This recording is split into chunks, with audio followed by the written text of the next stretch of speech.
जय श्रीमन्नारायण। नमस्कार दोस्तों, मेरे चैनल में आपका स्वागत है।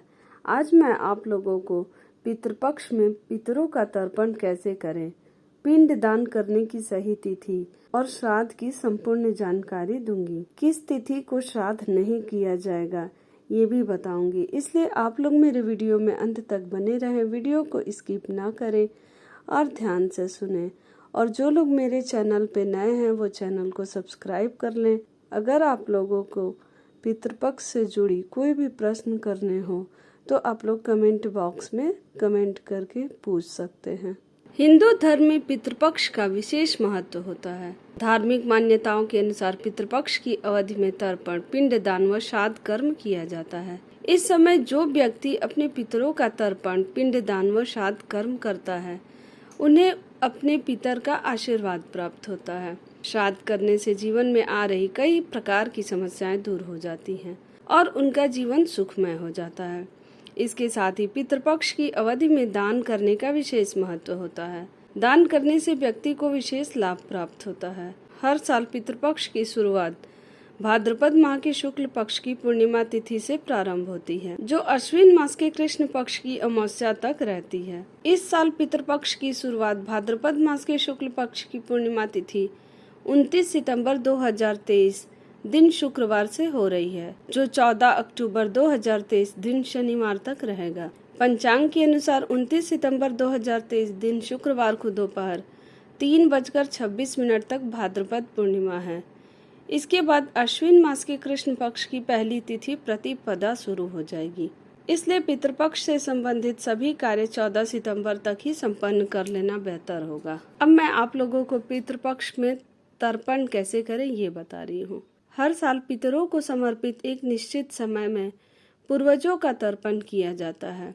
इस कर्म में कुश, अक्षत, जौ, काले तिल और जल से तर्पण कर पितरों से अपनी गलतियों के लिए क्षमा मांगनी चाहिए। कहा जाता है कि सच्चे मन से किया गया तर्पण मनुष्य को कई प्रकार के रोगों से मुक्ति दिलाता है और साथ ही पितरों का आशीर्वाद हमारे ऊपर बना रहता है, जिससे जीवन के सभी क्षेत्रों में आसानी से सफलता मिल जाती है। इस अवधि में पितरों की आत्मा की शांति के लिए यथासंभव दान करना चाहिए। इस पूरे अवधि में हमें इस बात का विशेष रूप से ध्यान रखना चाहिए, पितृपक्ष के दौरान बाल व दाढ़ी नहीं कटवाने चाहिए। घर में सात्विक भोजन बनाना चाहिए। भोजन बनाने के बाद आप उसमें से गौ के लिए, कौवे के लिए भोजन थोड़ा थोड़ा निकाल दीजिए।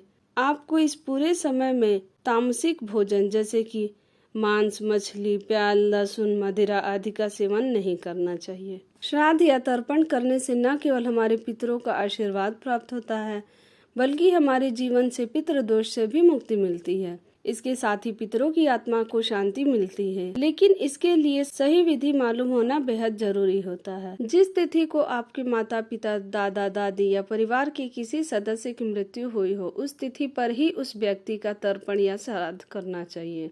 इसके लिए आपको कुश, अक्षत, जौ और काला तिल का उपयोग करना चाहिए।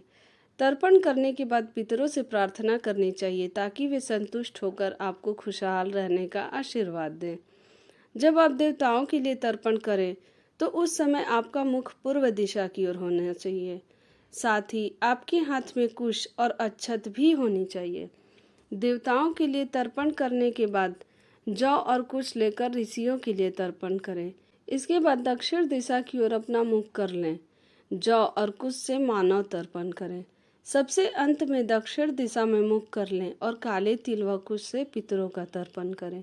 हमें पितृपक्ष में श्राद्ध कर्म करते समय पूजन सामग्री में विशेष रूप से रोली, सिंदूर, छोटी सुपारी, रक्षा सूत्र, चावल, जनेऊ, कपूर, हल्दी, देसी घी, शहद, काली तिल, तुलसी के पत्ते, पान, जौ, हवन सामग्री, गुड़, मिट्टी का दिया, कपास, अगरबत्ती, दही, जौ का आटा, गंगा जल, खजूर इत्यादि चीजों को अवश्य शामिल करना चाहिए।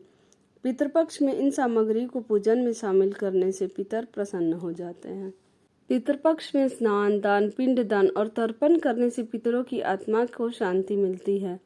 माना जाता है कि इस दौरान अगर हम गरीब, असहाय या किसी ब्राह्मण को दान करते हैं तो पितरों को इस 84 लाख योनियों से मुक्ति मिलती है।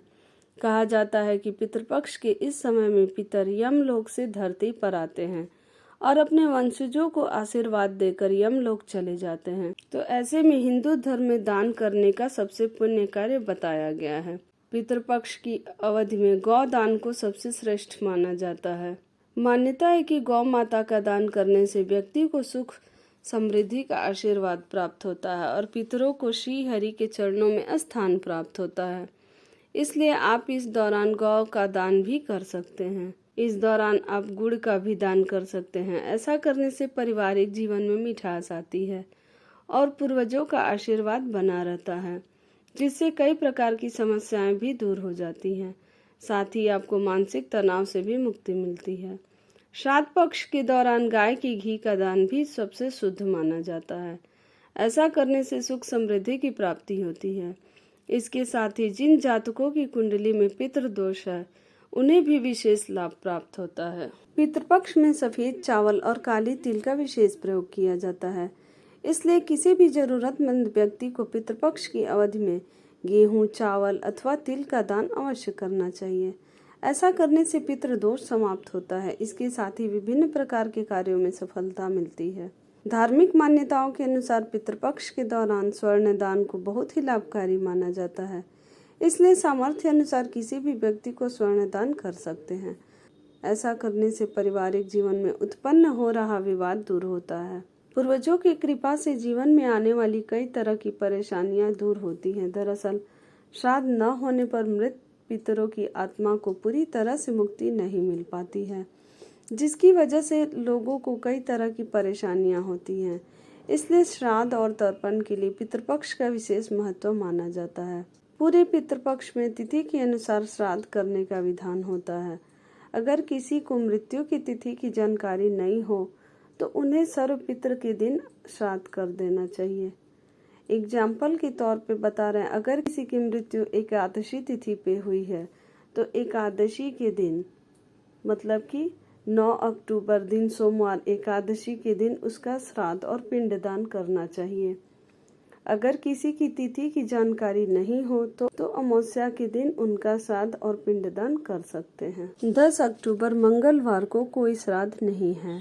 अगर आपको मेरी यह जानकारी अच्छी लगी हो तो वीडियो को लाइक शेयर जरूर करें, चैनल को सब्सक्राइब कर लें और कमेंट में जो भी प्रश्न पूछने हैं वो जरूर लिखें। बोलो जय श्रीमन नारायण।